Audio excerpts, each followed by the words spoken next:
The house was silent, but it wasn't empty. There were presences there, not people, but pieces.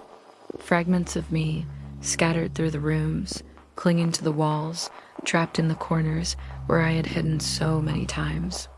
And on that last night, I knew I couldn't leave without facing those ghosts, not his, but mine. I went back to the bedroom. The air there had its own density, as if memories carried physical weight.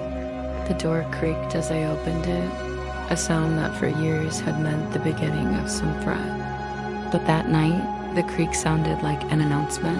Come in. Finish what you started. And I went in. There were clothes piled in the corner, some half-folded, others abandoned, as if time had stopped at the exact moment I gave up trying to organize that life.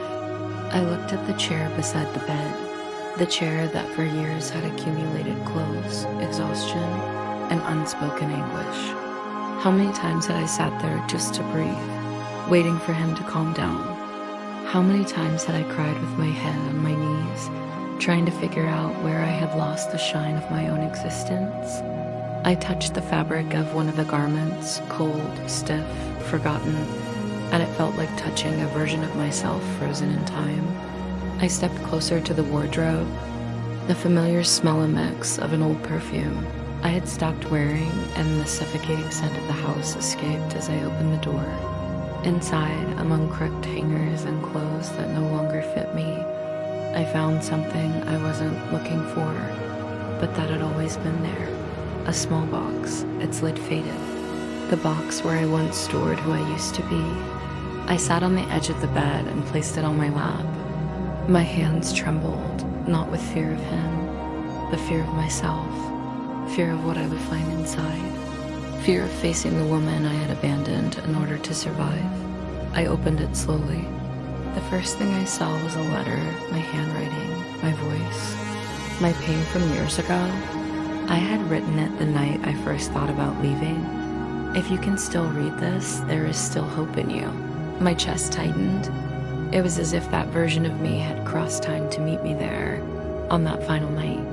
As if she knew that one day I would have the courage, not back then, but now.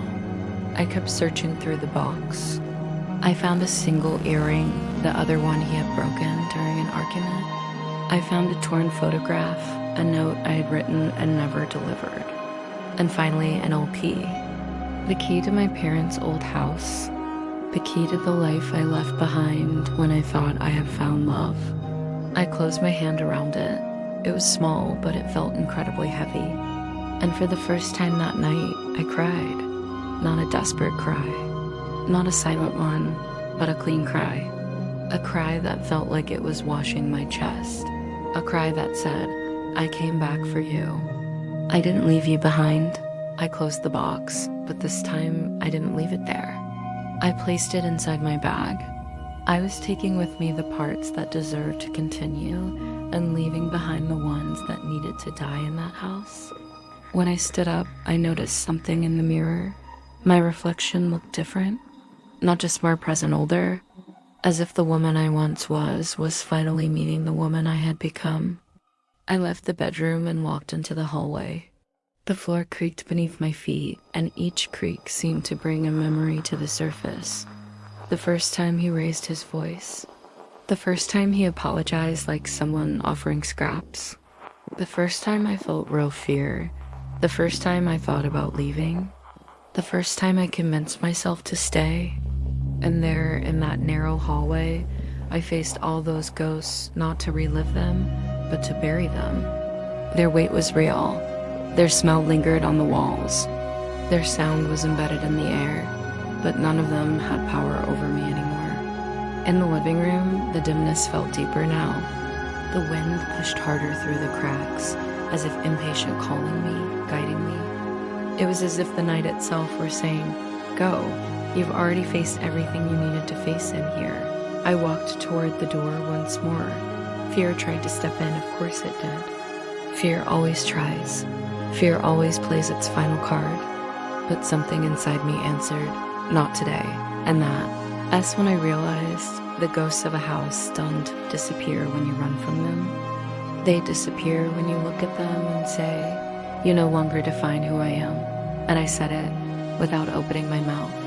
In that moment, the house made another cracking sound, so loud it seemed to echo through the walls like a sigh, not a fret, but of surrender.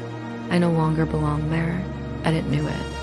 I stepped away from the hallway and returned to the center of the living room. I looked around one last time, and I felt something inside me finally close. It wasn't the chapter, it was the bond. The ghost stayed. I didn't. If this story resonated with you, subscribe to the channel and stay with me through this journey of release and rebuilding.